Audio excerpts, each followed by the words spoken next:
말씀이 우리 가슴판에 새겨지게 하시고 여기서 끝나는 것이 아니라 삶으로 증거되게 하여 주시옵소서. 예수님의 이름으로 감사기도 드립니다. 12월 31일 날 제가 이제 설교의 그 주제 기억나십니까? 다윗의 삶을 통해서 우리가 실수할 수 있고 잘못할 수 있지만 항상 회개의 자리로 들어가서 애통하는 마음을 항상 삶의 자리에서 예배를 찾으라는 말씀을 드렸습니다. 하나님은 예배하는 자를 찾으시죠. 그래서 우리를 구원하시고 우리를 부르신 목적은 바로 예배하는 자입니다. 그리고 이어서 사도행전 1장 8절에서 말씀하시기를 그럼 왜 예배자를 부르셨을까? 성령의 권능을 받으라는 것이죠. 성령의 역사를 통하여서 영혼 구원하라는 겁니다. 이 두 가지 축에는 성령의 전체적인 축입니다. 그러니까 구약은 죽을 수밖에 없는 이스라엘 백성들을 어떻게요? 구원하셨죠. 예배자로 광야의 인생 가운데 부르신 거여서 성막 중심으로 안식을 지키게 하시고 말씀을 허락하셔서 말씀을 통하여서 그들 통해서 구원의 나라를 이루기를 원하셨습니다. 그리고 신약은 예수님을 통하여 십자가의 부활을 통하여서 우리에게 성령의 역사, 영혼 구원입니다. 이것이 바로 구약과 신약의 두 축이거든요. 여러분 성경을 모르셔도 하나님 우리를 왜 구원하셨냐라는 겁니다. 이 부분은 명확하게 성경을 기록하고 있어요. 그래서 이 땅에 우리가 예배를 드리는 목적, 이전에 나온 이유는 여러분 다른 것이 아니라 나만 구원받는 것이 아니라 영혼 구원입니다. 제가 올 연초에 말씀을 준비하면서 어떤 말씀을 메시지를 전할까 기도하는 가운데 하나님 이 사랑의 메시지를 저희가 허락하셨어요. 근데 제가 솔직하게 제가 목회하면서 사랑 설교 잘 안 합니다. 이유가 뭐냐면 제가 사랑을 잘 못하거든요. 그래서 사랑 설교를 잘 못합니다. 제 마음에 찔려서. 그런데 제가 본문을 준비하면서 이런 생각이 들었어요. 하나님은 사랑이신데 그렇다면 그 하나님의 사랑의 본질이 제 삶 가운데 일어나지 않기 때문에 살아갈 수 없구나라는 겁니다. 예수님이 우리 삶 가운데 여러분들 성령께 역사하시면 우리를 사랑하게 만드십니다. 성경은 우리에게 분명하게 사랑의 중요성과 우리가 사랑이라는 그 울타리 안에 살라고 말씀하셨어요. 이 고린도전서 13장만 장만 띄어서 읽으면 어떻게 보면 부담이 될 수도 있습니다. 제가 오늘 이번 주만 아니라 다음 주까지 말씀을 전할 건데 바울이 이제 고린도 교회에 이 말씀을 전할 때에 고린도 교회의 상황을 보셔야 됩니다. 고린도 교회가 어떤 문제가 생겼냐면 하나님이 고린도 교회를 사랑하셔서 그것에 은사, 달란트, 재능을 부으셨습니다. 예를 들면 여러분들 이 교회가 하나님의 사랑을 받아서 뭐 방언에서 치료원사 또는 막 잘 되어지는 겁니다. 그러면 모든 것이 잘 되어지면 더욱더 말씀에 집중하고 하나님의 뜻을 쫓아가야 되는데 고린도 교회에 이것 때문에 분쟁이 나기 시작했습니다. 그리고 이 분쟁은 단순한 분쟁이 아니라 이 고린도 교회를 세웠던 바울까지 비난하게 되었다는 거예요. 사람은 사랑이라는 것에 대해서 이렇게 내가 주님 안에서 그걸 경험하지 못하면 결국은 그 화살이 어디한테 돌아가냐면 사람한테 돌아가는 거예요. 사람한테 갈 수밖에 없는 거예요. 그런데 바울이 이런 비난이 자기한테 돌아왔을 때에 그것을 가지고 도리어 그들도 비난하고 그들에게 상처 준 것이 아니라 오늘 고린도서 13장에서 말씀하신 핵심은 뭐냐면 모든 문제 해결은 사랑뿐이 없다라고 결론을 짓는 거예요. 여러분 만약에 가정적인 문제나 여러분 개인적인 관계에 사람과의 관계에 문제가 있잖아요. 그럼 다른 것을 해결할 수가 없습니다. 오늘 바울은 분명하게 말씀하는 거예요. 사랑밖에 없다. 그런데 문제는 그렇죠. 그래 내가 머리로는 알겠는데 그럼 내가 이 사랑을 어떻게 내가 실천할 수 있을까라는 거예요. 그래서 여러분 고린도서 13장을 보면 크게 두 가지로 바울은 말씀하는데 은사와 사랑을 나눕니다. 자, 하나님이 여러분들에게 분명히 은사 허락하셨어요. 목사님 저는 가진 게 없어요. 그래요. 여러분들 내가 비교할 때는 남들보다 부족할 수 있지만 내가 숨쉬고 있는 거, 팔다리 있는 거, 또는 내 자녀가 있는 거, 가정이 있는 거, 여러분 직업 있는 거 다 여러분들 은사 아니겠습니까? 그러니까 은사라는 것은 어떤 특별한 것만 있는 게 아니라 오늘 분명 하지만 우선 뭐 본문에서는 예언의 은사, 병 고치는 은사, 뭐 방언의 은사 이런 은사를 말하지만 은사는 여러분들에게 주시는 특별한 것만 있는 게 아니라 내가 하나님 관계 속에서 살아갈 때 하나님 필요한 걸 허락하신 게 은사입니다. 그런데 이 은사는 핵심이 뭐냐면 이 은사는 내 게 아니라는 거예요. 하나님이 우리에게 은사 허락하신 것은 나 때문에 주신 것이 아니라 이타적인 누군가를 위해서 은사를 허락하셨다는 사실입니다. 이게 은사의 의미예요. 여러분들이 방언을 한다 하면 이 방언을 주신 목적이 그래 나 하나님 앞에 기도하게 하나님 방언을 허락하셨습니다. 맞습니다. 그러나 더 깊게 들어가면 이 방언을 통해서 나와 나만의 유익을 얻고자 하는 그 방언이 의미가 없다는 거예요. 이 방언은 하나님이 누군가를 위해서 방언을 허락하셨다는 사랑입니다. 의미입니다. 여러분 사랑이 그건 사랑은 나에게는 여러분 나에게는 나의 유익보다는 누군가의 유익을 위해서 주는 거고 그리고 그 유익이 뭐냐 말씀드렸지만 그 본질은 영혼권입니다. 내가 왜 남을 사랑해야 됩니까? 생각해 보셨나요? 내가 왜 남을 도와줘야 되죠? 나의 만족감? 여러분 그거 교만입니다. 만약 여러분들이 누군가를 사랑하고 내 은사를 누군가에게 이렇게 전달할 때에 내가 물론 내 안에 기쁨이 있죠. 좋을 수 있는데 그 기쁨이 나의 유익으로만 여러분 맞춰진다면 그건 사랑의 본질이 아니라는 소리예요. 철저하게 이 은사와 사랑은 이타적인 겁니다. 나보다 남이 더 기뻐하는 것, 나보다 남이 더 행복해 줄 수 있는 겁니다. 그리고 영혼권이고 그 본질에는 사랑이 있다는 사실입니다. 사랑이라는 것은 어떤 것일까? 결국은 이 사랑은 제가 계속 반복하면서 말씀드릴 건데 상대방을 높이는 거고요. 상대방을 더 인정하는 거고 상대방을 더 대해주는 겁니다. 이건 동정이 아닙니다. 그럼 내가 누군가를 구제할 때에 내가 돈이 이만큼 있으니까 내가 사랑하니까 줄게. 그럼 이거는 동정이고요. 내가 줘도 아깝지 않은 겁니다.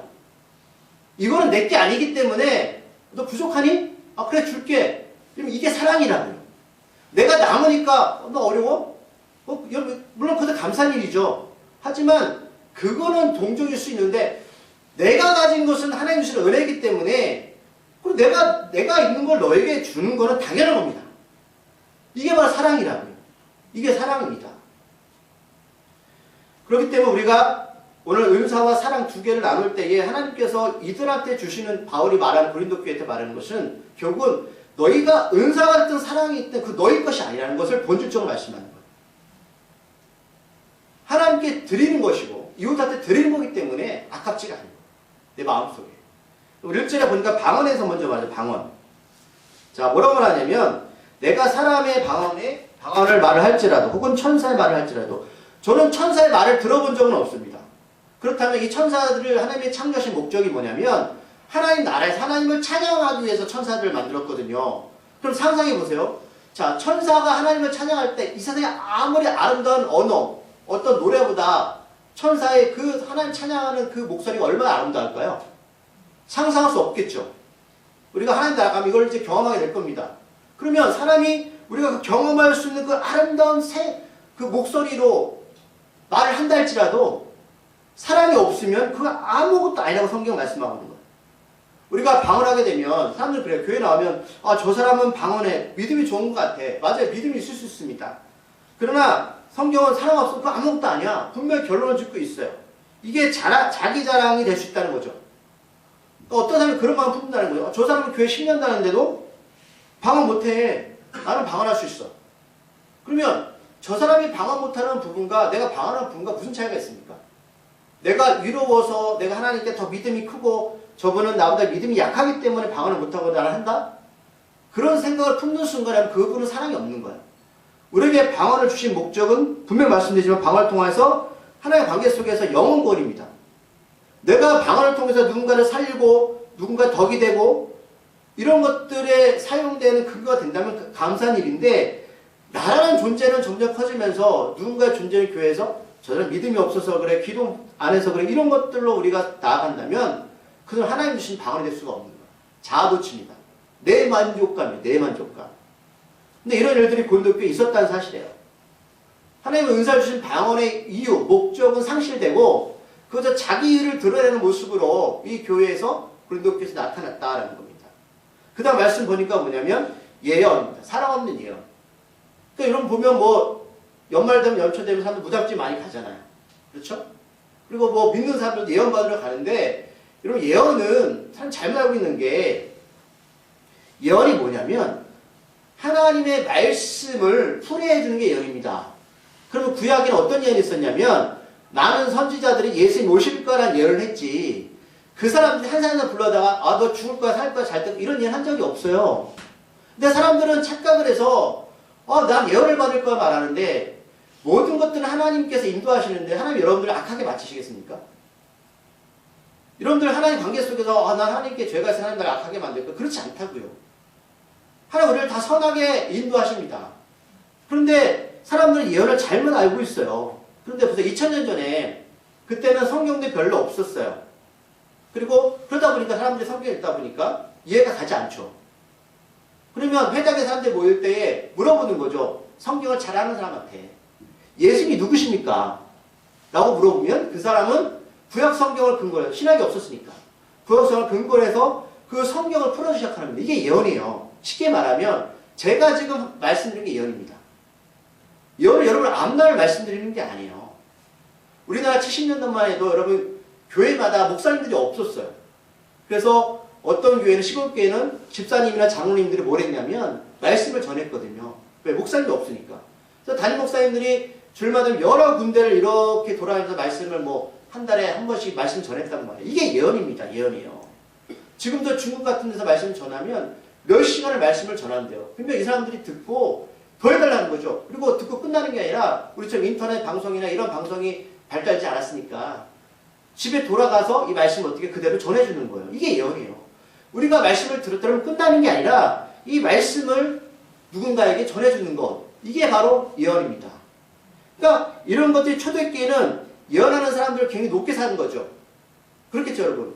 왜냐면 100명이 모였으면 이 100명들이 말씀을 보아도 들어도 무슨 뜻인지 모르니까 그 예언하는 사람이 있으니까 굉장히 높게 평가하고 잘 배워줬다는 소리예요. 그런데 어떻게 됐다? 이러다 보니까 예언하는 사람이 자기가 높아진 거죠. 높아지게 된 거예요. 자기가 순수하게 하는 말씀을 가지고 그들을 하나님 뜻을 전하고 이렇게 해야 되는데 사람이 자기를 높이니까 예언하는 사람들이 내가 뭔가 된 것처럼 생각한다는 거죠. 그래서 사역이 없으면 예언도 여러분 아무것도 아니에요. 내 일일 뿐이에요. 내 일. 왜요? 하나님의 말씀을 전하는 것 뿐인데 하나님의 말씀을 전달하는 것 뿐인데 사람들이 치켜 세우니까 본인이 높은 자리에 올라가게 되었습니다. 자, 그 다음에 뭐냐면 모든 비밀과 모든 지식을 알고 비밀이 뭐냐? 여러분 예수님이 바로 비밀입니다. 사람들은 성경에서 예수를 발견하지 못했어요. 근데 그 비밀을 알려줘. 지식. 내가 남보다 많은 것을 갖고 있어. 나보다는 학벌이 좋아. 교회 안에서도.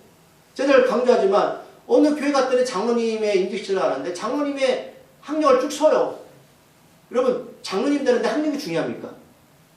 여러분 장로님 되는데 어떤 분 그래요? 장로님이 되려면 어느 정도 재력이 있어야 되는데 왜요? 그랬어요. 그래서 교회에 도움이 된다는 거죠. 그럼 교회 주인은 누구십니까? 하나님이시잖아요. 하나님이신데 왜 장로님이 재력이 있어야 됩니까? 왜 장로님이 여러분 많이 배우셔야 되나요? 그렇지가 않아요. 분명히 성경은 뭐예요? 모든 비밀과 모든 지식을 알고도 사람이 없으면 아무것도 아니라는 거예요. 그 장로님이 아무리 서울대 나오고 어떤 회사 사장일지라도 그분이 사람이 없으면 장로님 될 자격이 없다는 거예요. 성경이 분명하게 그렇게 우리에게 말씀하고 있어요. 그 다음에 산을 옮길 만한 믿음. 우리가 어떻게 산을 믿습니까? 산을 옮기죠? 이 믿음이 뭐냐면 아주 특별하게 주신 은사적인 믿음인데 이것을 우리가 지금까지 1년 동안 쭉 나왔던 말씀, 기적과 표적을 말합니다. 예를 들면 자 우리 교회 가운데 어느 죽을 병에 걸린 한 분이 계십니다. 자 우리 여러분들이 보편된 생각은 뭐예요? 죽을 병에 걸렸으면 어떻게 되죠? 죽죠. 근데 그분은 믿음이 있어서 말합니다. 아닙니다. 하나님이 당신을 고쳐주실 겁니다. 그분에서 열심히 기도했더니 정말로 병이 나았어요. 이런 분을 말하는 거예요. 남들이 보지 못하는 것을 보는 것. 특별한 은사, 특별한 은혜죠. 왜? 우리는 상황을 보고 역경을 보는데 그분은 산을 옮길 수 있는 믿음을 가지고 사람들을 바라본다는 거예요. 그런데 이런 일이 벌어지니까 뭐예요? 내 안에? 교만을 찾아오는 거죠. 내가 기도했더니 병이 나았다. 내가 뭘 했더니 저분이 잘 되었다. 근데 여기서 사람이 없으면 뭐다? 아무것도 아니라는 거예요. 사람이 살았는데요? 하나님의 관점에서 아무것도 아니다. 네가 살렸니? 물어보시는 거예요. 아니죠. 그리고 이제 3절에 보면 이렇게 나와 있어요. 내게 있는 모든 것으로 구제하고 또 반복해서 내 몸을 불사르게 내어 줄지라도 대단한 믿음 아닙니까? 내가 있는 것을 다 팔아서 남을 도와주고요. 거기서 부족해서 내 몸까지 불사릅니다. 그런데 사랑이 없으면 아무것도 아니에요. 내 재산을 다 팔아서 누군가를 도와줘도 그 안에 사랑이 없으면 그거는 무의미하다는 거예요. 요즘 보면 황원 아세요? 황원이요. 지금 지난주 바짝 긴장하셔야 돼요. 나이 드신 분들은 조론이죠. 조론이 뭐야? 네, 이혼하고 싶은데 애들 때문에 이혼을 못하고 뭐냐면 그냥 따로 사는 거예요. 그럼 보자고요. 그럼 이분들 물어봐요. 왜 황홀은 이혼합니까? 왜 결혼하냐 물어보면 내가 저 인간 때문에 지긋지긋하게 살았다는 거지. 애들 때문에 내가 이혼 못한 거지. 어쩔 수 없이 이렇게 살았다라는 거. 그럼 그분들이 살았던 거는 뭐냐는 거예요. 사랑이 없었다는 거죠. 그러니까 사랑이라는 건 여러분 그냥 하루아침에 바뀌는 게 아니에요. 변질되는 게 아니에요. 그러니까 그분은 형식적으로 억울하게 살았다. 인생이 억울한 거예요. 내 평생이 억울한 거예요. 내가 30년, 40년 저 인간 때문에 살아온 게 내가 억울한 거예요. 그냥 참아온 거죠. 기쁨이 없는 거예요. 그러니까 우리가 하나의 관계 속에서 내가 있는 모든 것을 구제하고 내 뭘 불사하고 내가 교회에서 헌신할지라도 그냥 내가 임직자니까 내가 목사니까 이렇게 사는 것 뿐이에요. 때가 되면 이혼할 거야. 그럼 여기서 말하는 은사의 핵심 뭔지 아십니까? 사랑의 본질 예수님이라는 거예요. 너희가 정말 예수님의 그 사랑을 경험했니? 라는 거예요. 그 사랑을 어디로부터 공급받고 있는가는 그 공급이 없으니까 맨날 메마른 거잖아요. 부어주고 잘을 하는데 내 안에 체험이 없어요. 하나님 안에서. 생명 같은 생명수가 흘러 넘쳐야 되는데 그 공급이 없으니까 나가는 건 많은데 내 안에 메마른 거죠. 메마른 겁니다. 자, 이제 은사 부분을 뛰어넘어서 그러면 이제 바울이 말하는 거예요. 그러면 사랑의 본질이 뭐냐는 거예요. 너 하나님께 은사 받았잖아. 하나님께 정말 예언은사, 방언의은사, 치유은사 받았어요. 그러면 우리가 이 사랑의 본질이 뭐냐? 그 은사를 가지고 이 사랑을 어떻게 품고 살 것인가 라는 부분에서 바울이 여기서 정의하고 있는데 저는 본문을 준비해서 뭘 생각했냐면 이게 정말 바울 대단한 사람이라는 거예요. 무슨 뜻이냐? 바울이 이런 말씀을 전할 때는 본인이 하지 않고서 말씀을 전할까요? 어디서 베끼어 쓴 글일까요? 아니죠. 본인이 예수님 영접하고 은사 가운데 담에서 예수님 만나고 나서 그의 평생의 복음 사역 가운데 복음을 전하면서 그 안에 이게 있었던 거예요. 여러분 바울의 옷장을 만져도 사람들이 병이 났잖아요. 그렇죠? 손송아 만져도. 그가 그런 고통 가운데 살아가면서 결국은 그는 사랑의 복음 사역자가 됐다는 거예요. 사랑 없이는 아무것도 아니다. 내가 아무리 수많은 기적과 표적을 산을 옮길 만한 믿음이 있었어도 내가 예수님으로부터 오는 사랑을 내가 받지 못했다면 나는 지금까지 사역자로 견딜 수 없었어. 그렇기 때문에 그는 담대하게 자신을 욕하는 고린도 교회 그 교인들한테 이렇게 사랑을 표현할 수 있는 겁니다. 자, 그러면 보자고요. 사랑이 무엇인가? 먼저 사랑은 뭐다? 오래 참고라는 겁니다. 사람들이요. 이게 참다 말하면 너무 싫어요.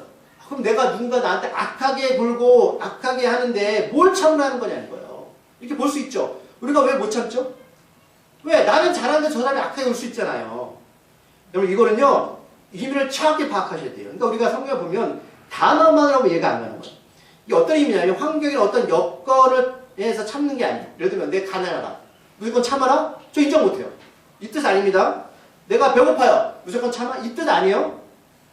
추운데 무조건 참아. 이 뜻이 아니라 여기서 참는다는 거는 사람과의 관계를 말하는 거예요.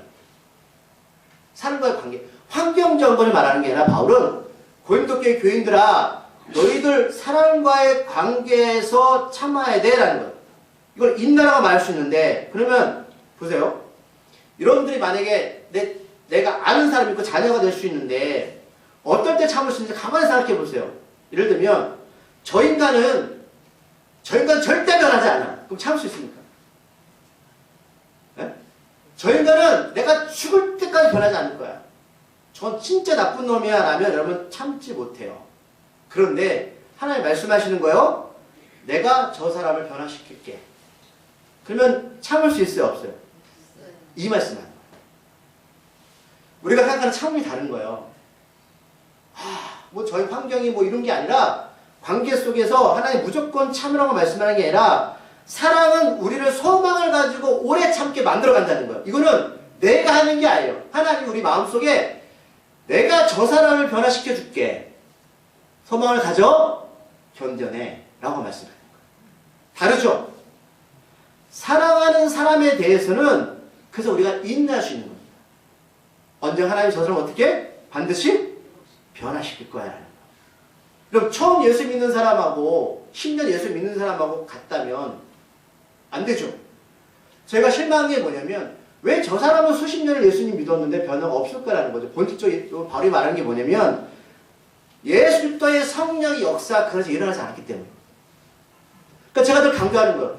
아니 왜 교회 사람들이 그래? 교회 사람 문제가 아니라 처음으로 돌아가면 정말 저 사람은 예수님 영접받은 사람인가라는 거예요. 성령의 능력이 나타나는 사람인가라는 거예요. 이게 본질적인 거죠.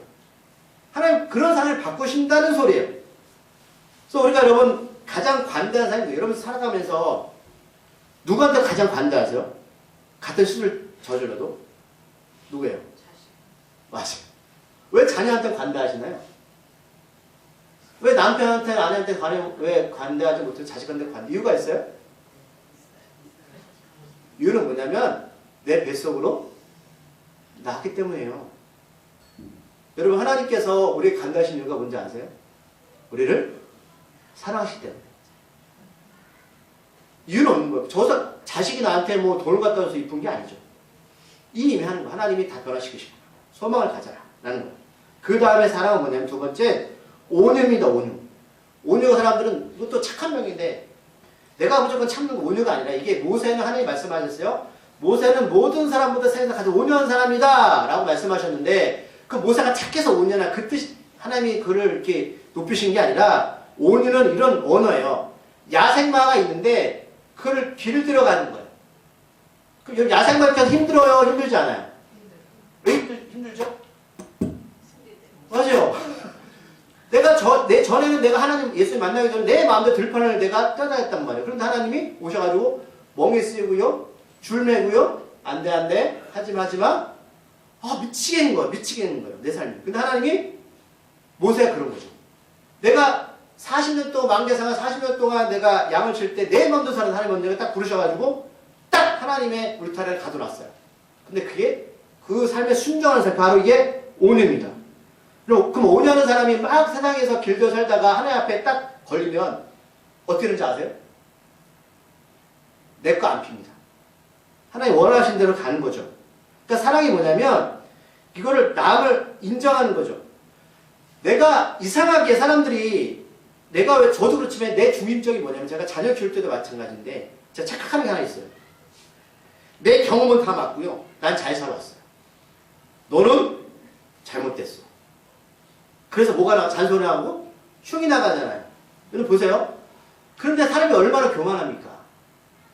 내가 정말 하나님을 신뢰하고 믿는다면, 내가 온유하다면 지금 내가 저 사람한테 하는 그 말이나 행동이 내 기준이잖아요. 하나님 보실 땐 그 사람이 얼마나 아름다워요. 근데 우리가 그렇게 본다는 거죠. 너 부족해? 너 안 해서 그래? 이렇게 본다는 거죠. 그러니까 사랑 없는 온유는 여러분 그건 아무것도 아니에요. 우리가 하나님 앞에 길들여진다는 건 봐 이거죠. 저 사람을 인정하는 삶을 산다는 거예요. 그래서 사랑은 온유함. 내가 중심되는 게 아니라 하나님이 중심이 돼서 그 사람을 바라보는 거예요. 자, 세 번째 뭐냐면 사랑은 투기하지 않는다. 시기하지 않는다. 그럼 사람이 왜 투기하죠? 왜 투기할까요? 왜 질투할까요? 왜 내가 남들이 잘 되면 왜 배가 아플까요? 여러분 우리가 내 자녀가 잘 되면 배 아픈 분 계세요? 여기 계신 분 중에 내 자녀가 잘 되는데 배 아픈 분 없죠? 근데 남이 잘 되면 왜 배 아플까요? 비교되는 거잖아요. 하나님께 우리가 허락한 이 삶이 있잖아요. 제가 하나님께 늘 관계 속에 그거예요. 우리가 누군가와 비교하고 하는 순간에 뭐가 생기는지 아세요? 시기예요. 질투예요. 하나님 우리에게 주신 이 삶이 여러분 가장 행복한 삶을 믿으시기 바랍니다.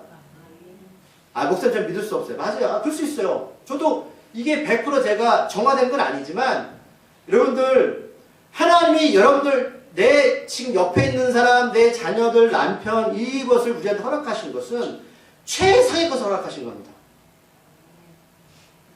여러분 우리 같은 사람을 누가 맞아줄까요? 생각해 보셨어요? 이게 안 되면 내가 잘난 거예요. 그래서 사랑은 시기하지 않습니다. 그래? 인정해 주는 거예요. 인정해 주는 겁니다. 우리가 말하고 싶은 거는 부부간의 질투나 친구간의 질투, 사랑한다는 마음이 왜 싸울까요? 이 마음이 없는 거예요. 그 다음에 사랑은 자랑하지 않습니다. 아까 말씀드렸지만 자랑은 나잖아요. 내가 더 훌륭하게 보이고 내가 더 잘나 보이고 내가 똑똑해 보이고 근데 사랑 앞에서는 이거 필요 없다. 그거 없어져야 된다는 거예요. 내가 뭘 자랑할 것입니까? 저는 정말 정말로 자랑할 것이 없는 사람입니다. 정말 그래요. 여러분 자랑할 거 없는 사람 앞에서 말씀 듣는 게 정말 여러분을 더 훌륭하신 분입니다. 네, 정말입니다. 우리가 하나님을 사랑한다면 그럼 하나님 앞에서 뭘 자랑하겠습니까? 그래서 뒷부분에 이런 말씀이 있어요. 아무 부끄러움이 없어요. 왜? 내가 여러분 보세요. 자랑할 게 있으니까 부끄러움이 있는 거죠. 나는 자랑할 게 없으면요 부끄러움이 없어요. 내가 뭔가 내 안에 뭔가 요만큼이라도 내가 내세울 게 있으니까 사람들 만날 때마다 뭐가 되죠? 부끄러운 거죠. 없는 부분들이. 그런데 내 안에 자랑할 것이 없으니까 있잖아요. 사람들 만나도 뭐예요? 무슨 얘기해도 세상 말로 여러분 이렇게 표현해서 죄송해요. 꾸릴 것이 없습니다. 나는 처음부터 내세울 것이 없었던 사람이에요. 당신이 말하는 그 많은 것들, 자녀 자랑, 뭐 재산 자랑, 권력 자랑, 자랑하세요. 하지만 난 하나님 앞에서 뭐예요? 아무것도 없었던 사람이기 때문에 이거 가지고 당신과 비교할 것이 없습니다. 저는 솔직하게 있잖아요. 내가 하나님 앞에 더 작아지고 내가 하나님 앞에 더 연약해질수록 사람 앞에서 말할 것이 없더라고요. 왜요? 저도 부족한데요. 저도 내세울 것이 없는데요. 그래서 이렇게 되니까 뭐가 되냐면 사랑은 무례히 행하지 않습니다. 매너를 말하는 거예요. 왜 사람들이 무례히 행할까요? 사람들한테. 관계 속에서. 내가 너보다? 맞아요. 야, 나는 너보다 나니까 내 가르침을 받아야 돼. 난 너보다 지식이 많고 난 너보다 경험이 많으니까 날 따라와야 돼. 라는 생각을 갖기 때문에 무례한 거죠. 만약 여러분들 대통령 앞에서 무례할 수 있습니까? 없죠. 왜? 대통령 힘이 얼마나 씁니까? 내가 재벌 앞에서 무례할 수 없죠. 내가 잘못 보였다면 큰일 나죠. 그러나 내가 저 사람한테 무례한 것은 뭐냐면 내가 저 사람한테 힘이 있고 능력이 있고 가진 게 있기 때문에 내가 말해도 나한테 대들지 못할 거야. 내가 더 세. 이러니까 그 사람한테 무례히 행하는 거예요. 제가 아는 목사님 가운데 있는데 그분이 왜 욕먹냐면 연세가 좀 있어요. 저희는 그래요. 저는 나이가 많든 적든 다 이렇게 존대해야 된다 생각하거든요. 물론 관계가 더 되어서 모르겠지만 근데 이분은 이름을 불러요. 김일준. 아니 저도 나이가 50인데 그분이 저랑 차이가 몇십 살 차이 나는 것도 아니고 근데 저한테만 그런 게 아니라 모든 목사님들한테 한 살도 어려도 그런단 말이에요. 그럼 그분이 뭐예요? 내가 너보다 낫다는 거잖아요. 나은 게 전혀 없어요. 나은 게 전혀 없는데 인정할 수도 없는데 그렇게 무례히 행한다는 거죠. 교회 안에서 여러분 우리가 정말 이 관계가 중요한 거예요. 무례히 행하는 것은 사랑이 없는 거예요. 내가 너보다 뭔가 나. 아이들이 어른이들 여러분 정말로 여러분 섬기셔야 되는 거예요. 애들도 귀하게 여기고 어르신들도 여러분 귀하게 여기셔야 되는 거예요. 그 다음에 자기의 유익을 구치 않는다.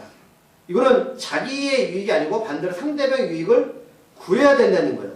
그를 기쁘게 하고 이롭게 하는 데 신경 써야 된다. 교회 안에서 우리가 사람 상대할 때 나를 높이는 게 아니라 상대방의 어떤 생각들, 마음들, 행동들을 살펴보면서 배려해야 된다는 거죠. 자, 여행을 다니면 그런 소리를 들어요. 여행 다니다 뭐가 제일 어렵냐 뭐라고 물어보면 밥 먹을 때래요. 뭐 먹자 그러면 예를 들면 10명이 갔다 그러면 9명은 내가 먹기 싫어도 그래 괜찮아 가는데 꼭 한 명이 자기 좋은 음식을 찾아간다는 거죠. 그 사람들이 마음이 상한다는 거예요. 그러니까 자기 유익만 찾는 거잖아요. 자, 그다음 또한 뭐다 또 성내지 아니하며. 이제 말씀 제가 정리할 때 왔어요. 이걸 여러분 보면 또 그래요. 아, 내가 화를 있는데 목사님 화나지 말라는 소리인가? 그게 아니에요.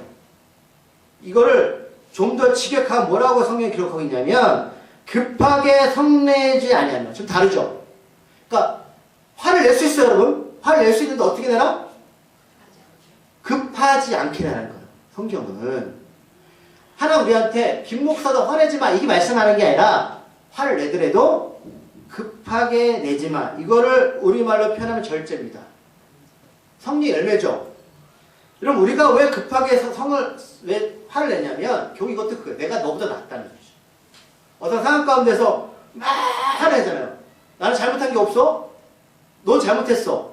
그러니까 내가 절제가 안 되는 거예요. 하나님은 좀 더 깊게 너희 안에서 관계 속에서 한번 생각해 보라는 거예요. 사랑이 있다면 급하게 성내는 그 마음을 다스려 주신다는 거예요. 사랑 관계 속에서. 왜 그러지? 왜 그럴까?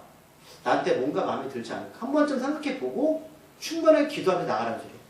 그 자리에서 바로 어떻게 부딪히지 말고. 오늘 마지막 구절입니다. 악한 것을 생각하지 아니하며. 자, 여러분 악한 행동은 어디부터 나온다고요? 생각이 마음이에요. 생각 마음으로부터 나는 거예요. 여기서 악하다는 말은 잘못된 것, 뭔가 잘못된 행위를 말하는데 그 실수나 잘못된 일이 생각에서 나타나는 것이다. 그래서 여러분 자꾸 안 좋은 생각을 하지 마세요. 여자분들 부부싸움 할 때 그거 잘하죠. 10년 전 이야기 꺼내는 거. 되도록이면 정말 저 관계 속에서 있잖아요. 아, 저 사람이 나한테 이런 말 했다? 하지 마세요. 하지 않도록 하는 관계 속에서 취약하세요. 여러분들 만약에 살아가면서 누구한테 상처받는 게 있죠. 왜 없어요? 저도 있는데. 그런데 그런 것들을 마음에 깊게 담아두면 우리가 지난주에 배웠지만 그게 뭘로 나냐면 분노로 나와요. 불특정 다수한테. 그것들을 하나님 관계 속에서 사람 가운데 다스리셔야 돼요. 생각하지 마시고 십자가의 은혜를 경험하세요. 네. 그래서 악한 것, 잘못된 것들은 생각하지 않는 것이 좋고요. 나빴던 일들, 이런 것들 생각하지 마십시오. 어렵지만 자꾸 여러분 노력하셔야 돼요. 여러분 예수님, 제가 결론을 맺겠습니다. 예수님 십자가에 사랑밖에 없습니다. 이 경험밖에 없는 거예요. 스데반과 여러분 예수님이 예수 십자가 돌아가실 때 뭐라고 말씀하셨죠? 저들의 죄를 용서해 주세요. 스데반도 동일하게 말씀하셨습니다. 그럼 이제 오늘 말씀이 다 기억나지 않아도 좋아요? 제가 이제 다음 주도 말씀 전할 텐데 바울이 너무 말씀을 많이 해가지고 과연 고린도 교회는 이걸 다 지켰을까라는 생각이 있지만 결국은 바울의 사랑의 본질이 뭐냐면 예수님입니다. 예. 우리가 이 사랑을 경험하지 않으면 사랑을 전해줄 수가 없어요. 제가 목회하면서 제 스스로 계속 다짐하는 관계 속에서 또 자녀를 키우면서 제가 스스로 고백하는 게 뭐냐면 그거예요. 말씀드렸지만 내 생각과 내 경험과 내 걸어왔던 길들을 강요하지 말자. 그러면 저가 하나님 앞에서 올바르게 사는 사람이 아니에요. 근데 그걸 어떻게 강요해요? 근데 강요하고 있더라고요. 네? 특히 부모들이 그거 실수 많이 합니다. 여러분들 우리가 뭐가 됐든 우리가 무엇을 하는 것이 아니라 하나님께서 예수님께 여러분들 삶을 통해서 일하시기를 바라십시오. 기대하고 소망하십시오. 네. 바울은 자기를 비난하는 고린도 교회들한테 내가 잘못이 없어라고 그들한테 변명하는 게 아니라 지금 뭐예요? 제 경험은 예수님의 사랑을 전하고 있는 거예요. 은사와 사랑 이거밖에 없다. 은사를 경험했다면 너희들 사랑을 통해서 증거하라 라고 말씀합니다. 그래서 믿음, 소망, 사랑 중에 사랑이 여러분 최고예요. 아무리 믿음이 있고 소망이 있을지라도 사랑이 없으면 울리는 깽가리 같습니다. 시끄러운 거예요. 그래서 교회 사람들 시끄럽잖아요. 그렇죠? 말은 많고 뭐 아멘은 많이 하는데 예배 딱 끝나거나 밑에서 뭐 흉보고 우리 교회는 안 그렇죠? 흉보고 서로 질투하고 저는 있잖아요. 너무 싫었어요. 우리는 그런 분들이 아니라 정말 살아가시는 사람이 되길 소망합니다. 기도하시겠습니다. 하나님 아버지 감사합니다. 저희들 이렇게 많은 바울의 이야기를 들었지만 너무 많아서 기억 못할 수도 있지만 바울은 자기가 경험한 예수님을 우리에게 증거하고 있습니다. 하나님 우리 성도들 예수님을 믿는다면 이제 어떻게 살아야 되는지를 깨닫게 하시고 분란이 일어나고 투쟁, 다툼이 일어날 수밖에 없는 그 현장에서 우리가 먼저 믿은 자들이 어떻게 행동하고 말해야 되는지를 깨닫게 하여 주시옵소서. 예수님의 이름으로 감사기도 드립니다.